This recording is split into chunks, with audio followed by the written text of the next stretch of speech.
What's going on? We are unboxing and building two Coleman CT200 mini bikes. Okay, base kind of crap in the shipping box. Okay, cool. So what we'll do is we'll kind of video each step, and I'll pause. Well, I'll stop the video each time. That way we can just stitch them together after, so that it's a nice shorter video. So right out of the box, this is completely bent off to the side, and you can see that it's not supposed to be like that, because on the other bike we have here, it is perfectly straight. Also, on this one of the reflector lights is the plastic broke off here. Yeah. So we'll have to glue that back in place as well. So I'm not sure if the video captures it, but this is totally cockeyed on the one side.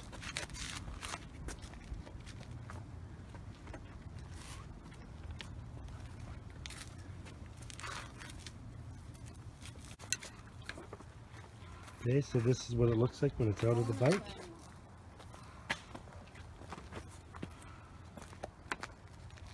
Okay. So not much to assemble, just a bit.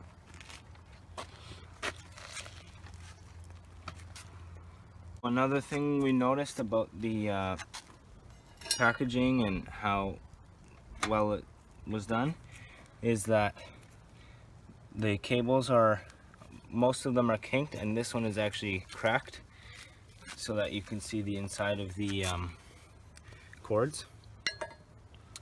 And according to the instructions now, we are to put the front fork on, and we took this metal plate off of this piece here, and so now we'll have to lift this up, and it gives you 3 washers, 2 big ones and a small one. The small one goes on top of here, then there's a big one that goes here, and another big one underneath this plate, and the bolt goes through them all. Okay, so none at the top of the bolt head. No. Okay.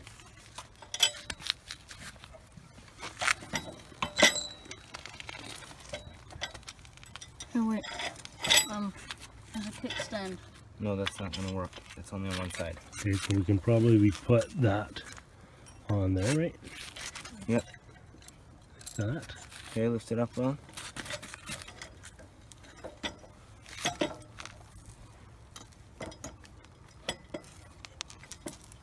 And you said run in between there, right? Yep. So now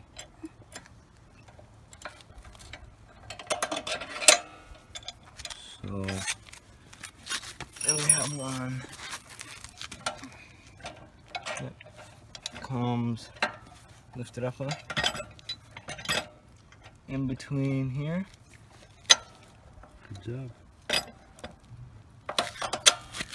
And then the last one goes at the bottom here, and then we put the nut So on. there's no lock washer on that bottom, eh?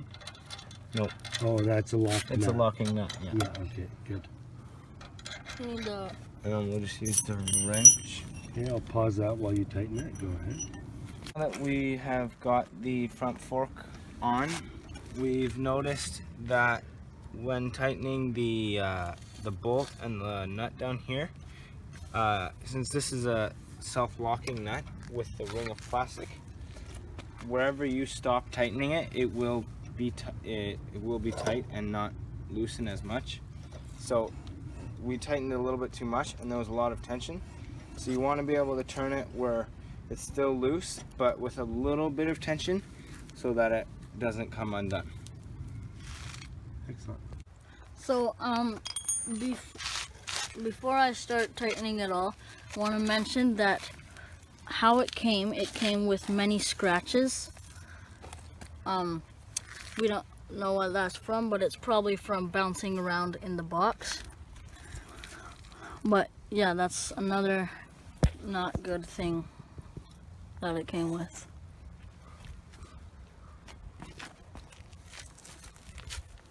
So a nice thing about this is that all the tools you need for the assembly of this bike come with it.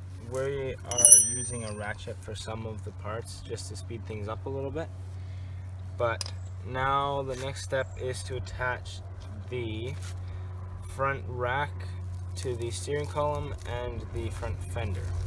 And for these two things, you will need the 8mm by 20mm bolts and the two large millimeter washers and 4 8mm nuts. So one of the funny things though that we noticed is when they say 8mm bolts is they're referring to the thickness of the shaft, not the head. So this is a 10mm head bolt, which is just a little different. And also on the fender, the Coleman sticker goes in the front, and as you'll notice, the middle part is here, and well, sorry, the where it attaches to the shaft here, and this side is longer so that when it's on, mud doesn't splatter up as much into the engine. Good. Okay, so how are you gonna? Which one's going on first, the rack or the fender? I think the rack, according to the instructions.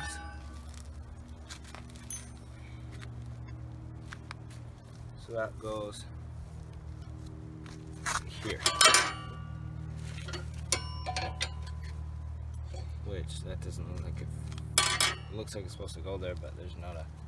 So that flange just needs to be bent up slightly? Yeah. Okay, so I'll pause this and we'll have another closer look at it and we'll throw it on. Okay, so we figured out that these, instead of going like on top and then both on bottom, it's these two go under this bar, and then this one, no bending needed, this one goes on top of this flange. And then the next step will be to put, so these the top two, no washers, and then you'll put this here. Are they self-locking nuts or? No, they're not. No. I think they have a, yeah, they have a bit of a tooth on the flange of the head, so that kind of, it's designed so that it doesn't come loose, instead of having to put a lock washer on there. If you're worried about it, you can always add a lock washer. So next we'll just put this big circle goes over the shaft here. Okay. And then this will go like this. That way you can access that if you need to tighten or loosen that steering head. Okay. Let's take a peek under there. And then this back one goes right here.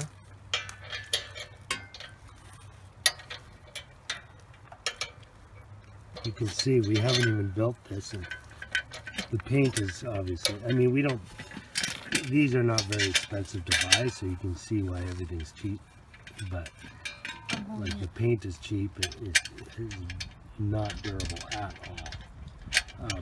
But that's not a big deal, but I'm just surprised that right out of the box is so much silent damage, which is just pure quality control. I mean, you don't expect much with these things for what you pay, but you would think that, I mean, look how bent that rear rack is.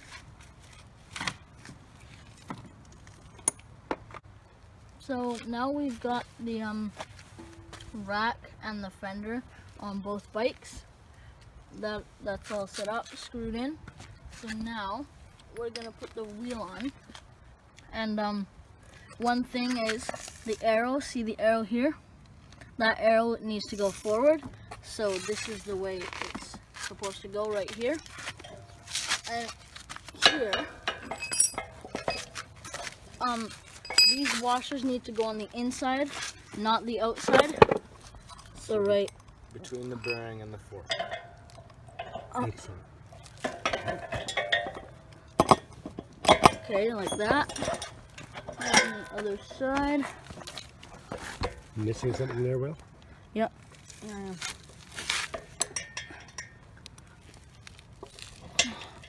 You need to pull the bolt out.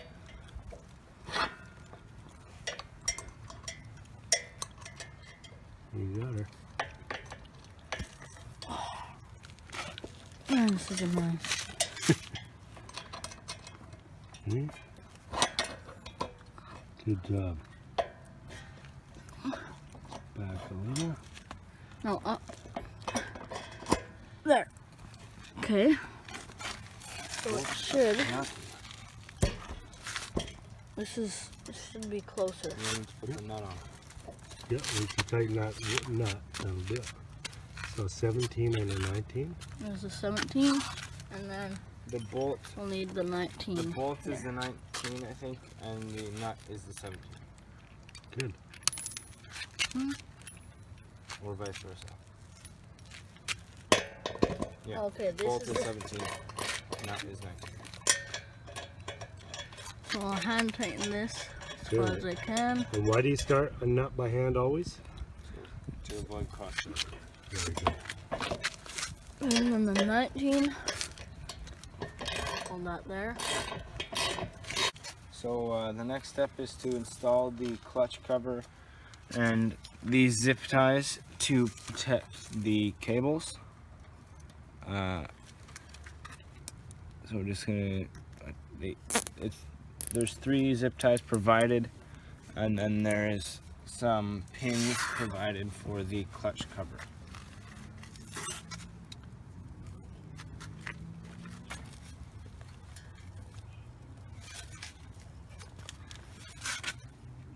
Okay, so these 3 go well together up the top of the little A-frame there.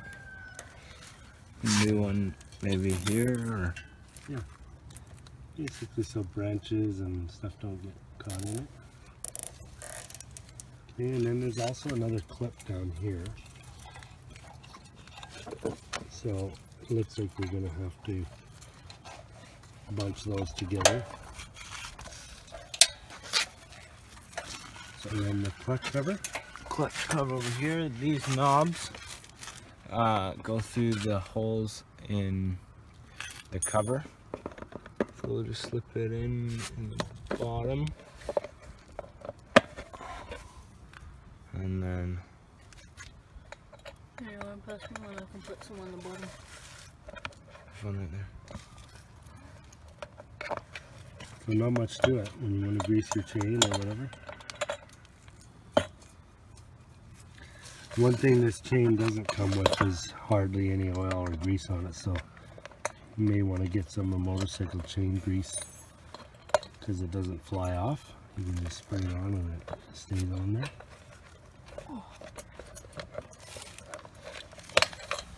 The other thing it didn't come up with is axle grease. There's not a lot of high speed, so there's probably not a lot of high heat, but it's still probably a good idea to throw a bit of grease on those axle bolts when you're putting the wheels on. So the next step is to fill the oil, which is right here, and we took the little cap out of. It recommends 1030 oil, but also it says to put 0.6 of a liter, but there's no need to measure because in this style of oil tank it will just start overfilling.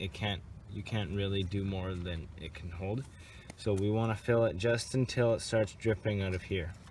And we're using a small long funnel so that we can stick this down in there and then pour the oil through here. But also when filling the oil, we need to make sure that the bike is level. So once you're on a level ground or getting someone to hold it up level is when we'll fill it up. I'll just put that in there and then slowly pour the oil in.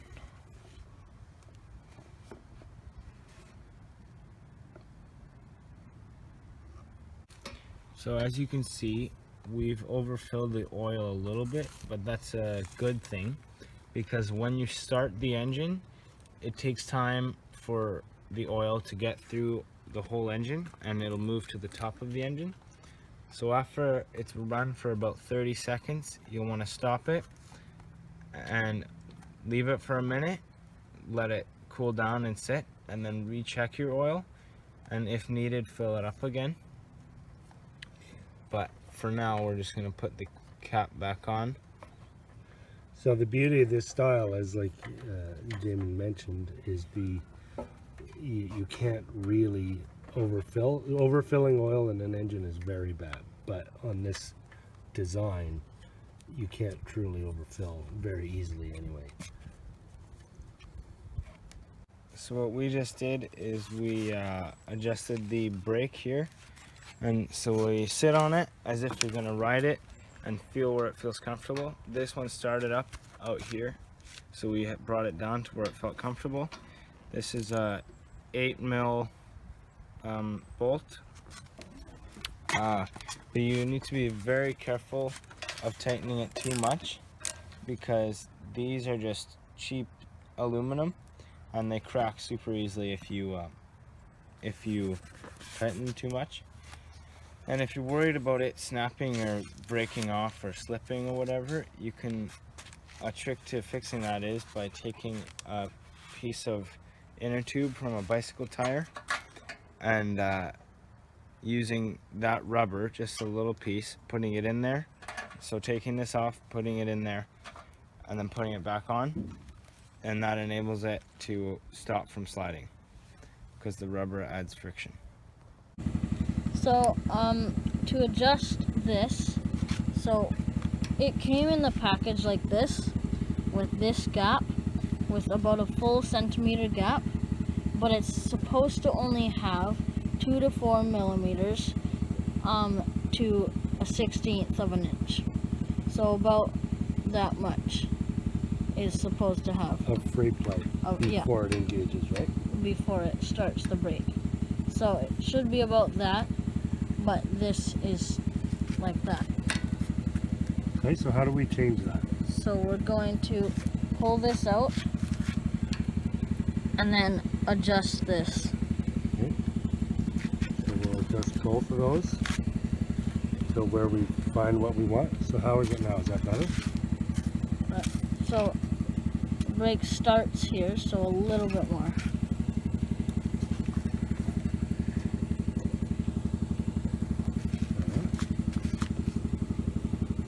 So that, or is there no free play left now? I don't know, you feel it. Yeah, there's none left. So we went too far.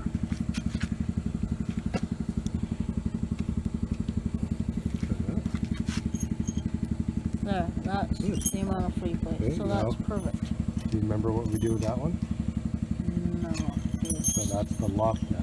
So we're going to tighten that. We're going to get a small pair of pliers or the multi-tool and just snug that up so that it stays in place.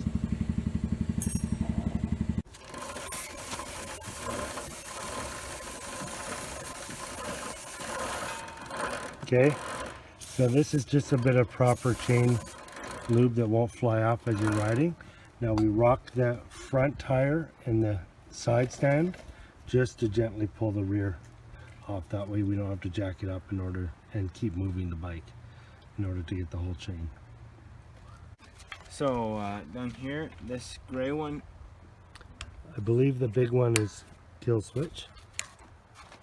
and down here, the gray is the choke and the black is the gas. So here, with a little picture, to the right is on, and to the right, or sorry, to the left is on for the choke.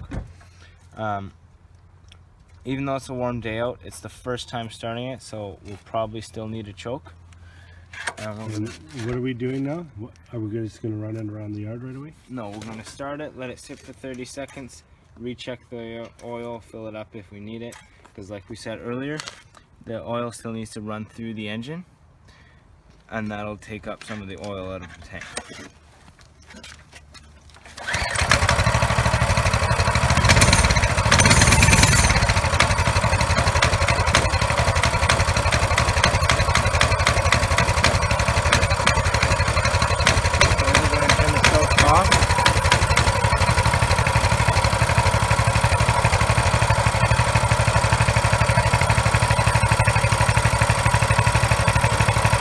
Now we'll just check the oil.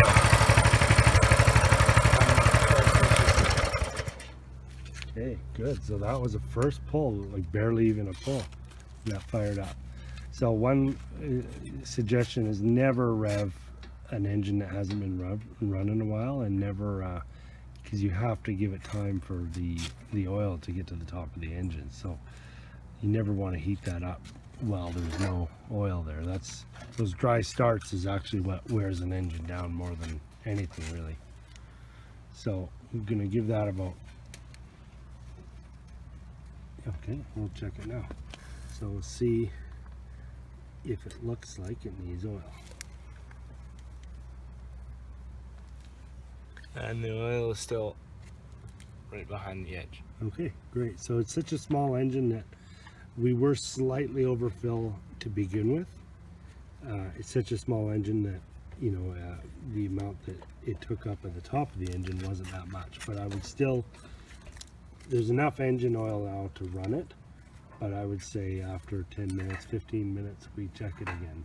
But other than that, it looks like she's ready to go. So we're gonna see how well the other one starts. See if it's that quick and easy. So I already turned the gas on and the choke. Okay, and so turn the kill switch. The choke is on. So hang on 1 second. So did you notice how that other one started and it fired up nicely right away because the choke was on, but then it started kind of running rough within about 15 seconds. So that's a good idea. That you should turn the choke off. Yeah, maybe it's ready to turn the choke off. And you can always try half choke if you need to.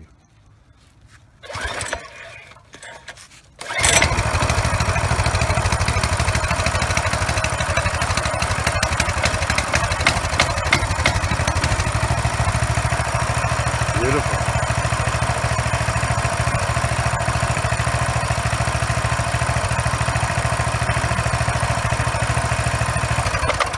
And we'll recheck the oil. Okay, so she's ready to go. Now, one last thing I'll show you is the rear brake here. If you had to adjust it, all the adjusters are here.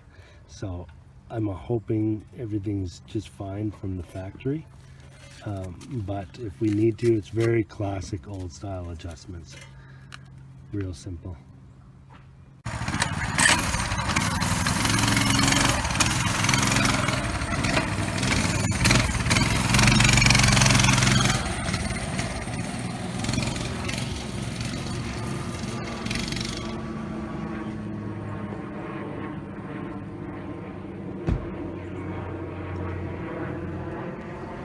So one cool thing is it does come with standard little toolkit.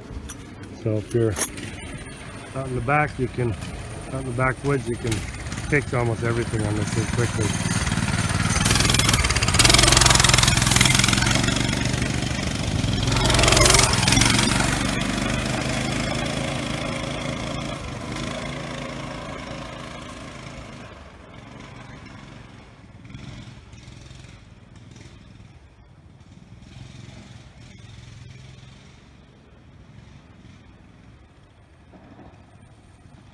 So it only has a rear brake, as you can see.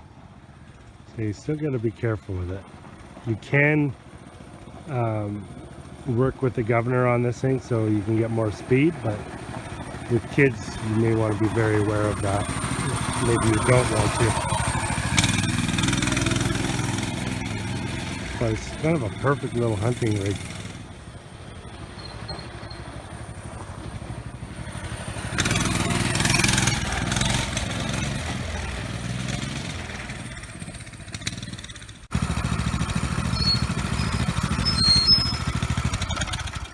First impressions?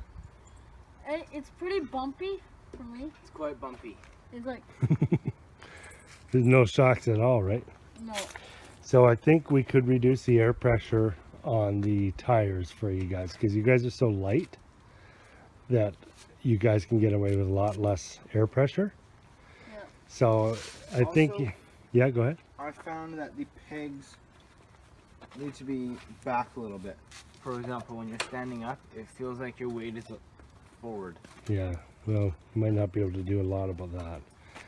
Yeah, I'm just saying. So there's a bit of smoke there, but that was just because we overfilled the oil. It hit the base plate and it kind of flew back.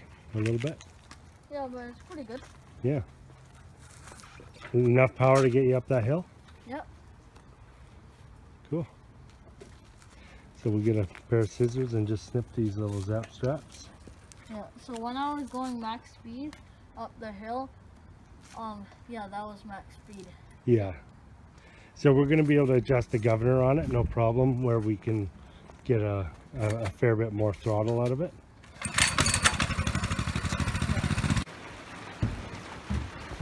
So on this bike, one more thing about the trail bike is the chain right off the bat, out of about an hour total of riding it.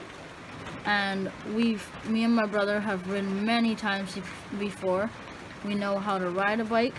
We were literally just riding straight up the hill and the chain broke and came off.